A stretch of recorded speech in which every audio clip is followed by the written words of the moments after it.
네, 안녕하세요. 2014년 상황 판단 기출 해설을 시작하도록 하겠습니다. 문제 1번입니다. 다음 글을 근거로 판단할 때 옳은 것은 지문을 먼저 볼게요. 우선 첫 번째 문단에서는 북독일과 남독일의 맥주의 맛의 차이를 이렇게 설명하고 있습니다. 그리고 두 번째 문단에서는 옥토버페스트라는 말이 나오고 옥토버페스트의 기원 이렇게 나옵니다. 그리고 세 번째 문단에서는 축제가 열리는 동안 이렇게 숙박하려면 보통 이런 게 아니다. 그리고 축제는 2주간 열린다. 이렇게 나와 있습니다. 그리고 마지막 문단에는 미넨에 있는 오래된 맥주 회사만이 텐트를 설치할 수 있다. 그리고 텐트의 개수와 이제 텐트의 수용 인원 이런 게 나와 있습니다. 그리고 축제의 통계가 나와 있고요. 그럼 선지를 볼게요. 1번 땡땡년 10월 11일이 일요일이라면 땡땡년의 옥토버 페스트는 9월 28일에 시작되었을 것이다. 축제는 여기 나와있죠. 축제 기간이 2주간 열리는데 10월 첫째 주 일요일에 끝나니까 그러면 이때는 10월 4일에 끝났겠죠. 그러면 이거를 계산을 해보면 10월 4일에 2주 전인 9월 27일에 시작되었을 것이라는 것을 알 수가 있어요. 그래서 1번은 틀렸습니다. 2번 봄에 호텔 예약을 하지 않으면 옥토버 페스트 기간에 미넨에서 호텔에 숙박할 수 없다. 이것도 틀립니다. 왜냐? 이 숙박과 관련된 거는 여기 세 번째 문단인데 저렴하고 좋은 호텔은 봄에 이미 예약이 끝난다. 이것밖에 없어요. 그래서 봄에 호텔 예약을 하지 않으면 그 축제 기간에 저렴하고 좋은 호텔은 머물 수는 없으나 비싼 호텔이나 좀 안 좋은 호텔은 구할 수는 있긴 하겠죠. 그 내용은 나와있진 않긴 하지만 그래서 2번도 틀렸습니다. 알 수 없어요. 3번 옥토버 페스트는 처음부터 맥주 축제로 시작하여 200년의 역사를 지니게 되었다. 이건 옥토버 페스트의 기원과 관련된 문제죠. 그러면 두 번째 문단에서 옥토버 페스트의 기원은 1810년에 시골에서 열린 축제라고 나와 있어요. 근데 그 축제는 공주의 결혼을 축하하기 위해 개최한 경마대회. 따라서 처음부터 맥주 축제로 시작된 것은 아닙니다. 그래서 3번도 틀렸습니다. 4번 북독일 맥주를 좋아하는 사람이 미넨 맥주를 강한 맛이 없다 이렇게 비판한다면 미넨 맥주를 좋아하는 사람은 메가가 가진 본래의 맛이야말로 미넨 맥주의 장점이라고 말할 것이다. 이거는 첫 번째 문단을 통해서 알 수가 있어요. 북독일 맥주는 강한 맛이 생명이다. 이렇게 나와 있고 그래서 담백하고 씁쓸한 강렬한 맛의 맥주가 탄생합니다. 이에 반해 남독일의 맥주는 색이 짙고 순하다, 단맛이 감돈다. 그리고 미넨 맥주는 메가 본래의 순한 맛에 역점을 둔 강하지 않고 진한 맥주다. 이렇게 나와 있으니까 4번은 맞겠죠. 정답은 4번입니다. 그리고 5번 옥토버 페스트에서 총 10개의 텐트가 설치되고 각 텐트에서의 맥주 소비량이 비슷하다면 2개의 텐트를 설치한 맥주 회사에서 만든 맥주는 하루에 평균적으로 7,000리터가 소비되었을 것이다. 5번 한번 볼게요. 우선 맥주 소비량 총 510만 리터가 14일 동안 이제 10개의 텐트에서 소비가 되잖아요. 그러면 총 510만 리터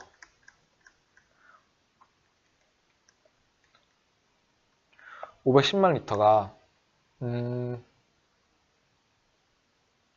이렇게죠. 510만 리터가 총 10개의 텐트로 이렇게 평균적으로 맥주 소비량이 비슷하게 소비가 되고 이게 14일 동안 이루어지고 그러면 이게 한 텐트에서 소비되는 평균적인 맥주 소비량이겠죠.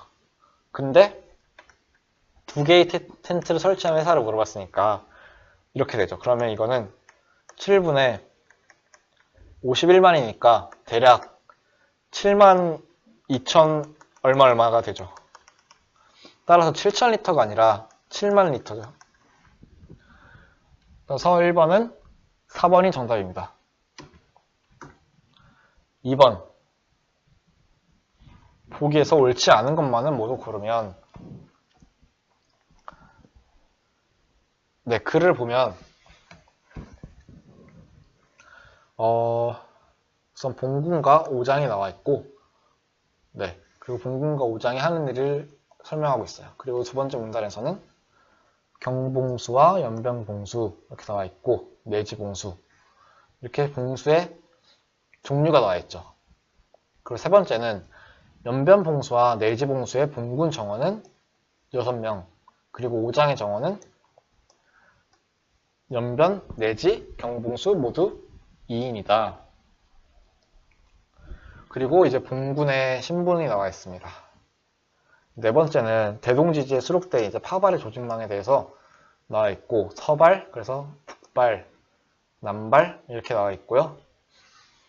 그리고 기발의 속도도 나와 있고요. 마지막 문단은 봉수의 장점, 그리고 이제 결점 이렇게 나와 있고, 반면 파발의 결점과 장점을 서술하고 있습니다. 네, 그러면 보기를 볼게요. 기억. 경국대전에 따를 때 연변봉수의 군무자 정원은 총 6명이었을 것이다.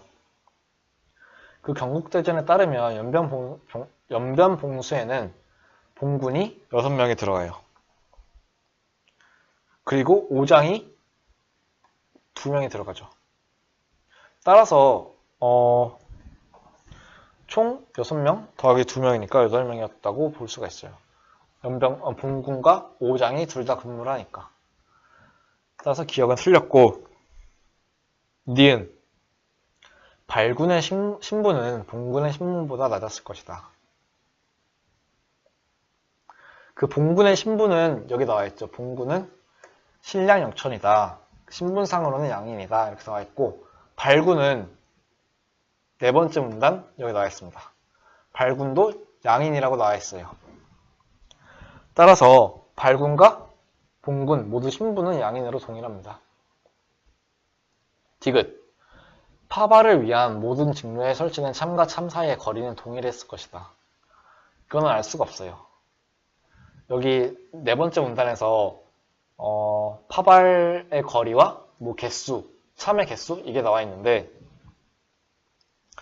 서발의 경우에는 1050리에 41참이 있었고, 북발은 2300리에 64참, 그리고 남발은 920리에 31참 이렇게 나와 있다고 하는데, 각 참과 참 사이의 거리가 동일했다는 내용은 없죠. 따라서 디귿은 틀렸습니다. 마지막 리을. 의주에서 한성까지 기발로 문서를 전달하는데 통상 2주야가 걸렸을 것이다. 우선 의주에서 한성까지는 이 서발을 이용하는데 1050리죠. 1050리. 근데 기발의 속도는 1주야에 300리를 이동을 하죠. 그러면 이거를 1주야에 300리니까 이걸 나눠보면 3.5주야가 나오겠죠. 따라서 총 2주야가 아니라 3.5주야가 걸렸을 것이다 라고 추측을 할 수 있죠. 그래서 정답은 기억, 니은, 디귿, 리을이 모두 틀려서 5번입니다. 다음 3번. 옳지 않은 것은, 글을 보면 첫 번째 문단에서는 이제 외계 행성에 이름을 붙이는 방법을 설명하고 있고, 두 번째 문단은 이제 지구형 행성과 목성형 행성의 특징을 설명하고 있어요. 그리고 여기 네 이렇게 설명하고 있고, 세 번째 문단에서는 이제 뜨거운 행성과 차가운 행성으로 행성이 구분된다. 그리고 골디락스 행성이 있다. 이렇게 나와 있습니다. 그리고 정보를 볼게요. 정보는 이제 핑크색 외계 행성이 발견됐는데 GJ504b로 명명되었다. 그리고 질량이 목성 질량의 4배고 목성이 태양 주위를 도는 궤도보다 9배 더 먼 거리에서 항성 주위를 공전한다. 그리고 표면 온도가 나와 있고 뭐 생성 연도도 나와 있고 물과 외계 생명체는 존재하지 않는다. 이런 정보가 주어져 있습니다. 그러면 이제 선지를 볼게요. 1번 GJ504b는 목성형 행성이다. 이제 목성형 행성이 뭐냐? 그거는 두 번째 문단에 나와 있는데 일반적으로 목성 질량의 0.9배 이상이 되는 행성이 목성형 행성이 됩니다. 근데 이 GJ504b는 목성 질량의 4배이니까 목성형 행성이겠죠. 그리고 두 번째, 2번. GJ504 항성 주변을 돌고 있는 행성 중 발견된 것은 총 2개이다. 이거는 이름을 통해서 알 수가 있어요. 첫 번째 문단에서 발견된 순서에 따라 알파벳 B부터 순서대로 붙인다고 했잖아요. 그러면 504, 그러니까 GJ504b 이거는 GJ504라는 항성을 항성 주위를 돌고 있는 행성 중 첫 번째로 발견된 거라고 볼 수가 있겠죠. 따라서 이를 통해서 GJ504 항성 주변을 돌고 있는 그러니까 GJ504 항성 주변을 돌고 있는 행성 중 1개 이상이 발견됐다고 볼 수 있는데 2개가 발견됐다고까지는 알 수가 없죠. 따라서 2번이 틀렸습니다. 3번. 역대 발견된 외계 행성은 모두 지구보다 질량이 크다. 그 GJ504b 이게 역대 발견된 외계 행성 중 가장 질량이 작다고 했는데 목성 질량의 4배를 했죠. 그렇기 때문에 지금까지 발견된 외계 행성의 질량은 다 목성 질량의 4배 이상이죠. 그 말은 결국 지구의 질량보다 크다고 볼 수 있는 거죠. 그래서 3번은 맞습니다. 4번. GJ504b는 골디락스 행성이라 불릴 수 없다. 골디락스 행성은 여기 나와 있죠. 항성으로부터 적절한 거리를 유지하고 있어서 이제 생물이 생존할 수 있는데 필요한 액체 상태의 물이 존재할 수 있는 표면 온도를 갖는 행성이다. 그런데 정보를 보면 우선 표면 온도가 238도고 물과 생명체는 존재하지 않다고 했으니까 이 GJ504b는 골디락스 행성에 포함되지 않죠. 따라서 4번은 맞습니다. 5번. GJ504b가 내부의 다른 지구형 행성으로 날아가는 소행성이나 혜성을 막아주는 역할을 하게 된다면 선량한 행성으로 불릴 수 있다. 이거는 여기 두 번째 문단에 나와 있습니다. 목성형 행성은 사악한 행성, 선량한 행성으로 불리기도 한다고 했는데 항성에서 멀리 떨어져 있어서 내부의 다른 지구형 행성으로 날아가는 소행성이나 혜성을 막아주는 역할을 하면 선량한 행성으로 불린다. 따라서 GJ504b가 목성형 행성이고 내부의 다른 지구형 행성으로 날아가는 소행성이나 혜성을 막아주면 선량한 행성으로 불릴 수 있다. 맞죠? 그래서 정답은 2번이 됩니다.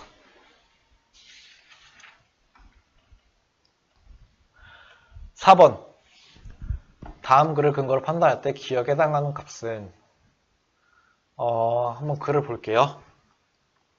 여기서부터 보면 됩니다. 그 인구가 1000명인 도시를 생각해보면 도시의 90%는 백인이고 10%가 흑인이다. 그래서 백인이 900명이고 흑인이 100명이에요. 그리고 강도짓을 할 가능성은 10%로 동일하다. 그럼 백인 강도가 90명이고 흑인 강도는 10명이죠. 그리고 피해자가 백인을 흑인으로 잘못 보거나 흑인을 백인으로 잘못 볼 가능성은 20%죠. 이 같은 전제가 주어졌을 때 흑인 강도 10명 중에 8명만 이제 흑인으로 인식될 수 있죠. 20%, 2명은 백인으로 잘못 볼 수 있으니까. 그리고 백인 강도 90명 중 총 20%인 18명이 흑인으로 오인이 되죠. 따라서 흑인으로 인식된 총 26명 가운데 8명만이 흑인이죠. 따라서 26분의 8, 즉 약 31%가 그가 실제로 이 기억에 해당되는 숫자가 됩니다. 정답은 4번이에요. 크게 어렵지 않은 문제였습니다. 5번. 다음 글과 상황을 근거로 판단할 때 옳은 것은 글을 보면 이제 국제사법재판소가 국가에게만 소송 당사자의 지위를 인정하고 있다. 이렇게 나와 있고, 이러한 문제를 해결하기 위해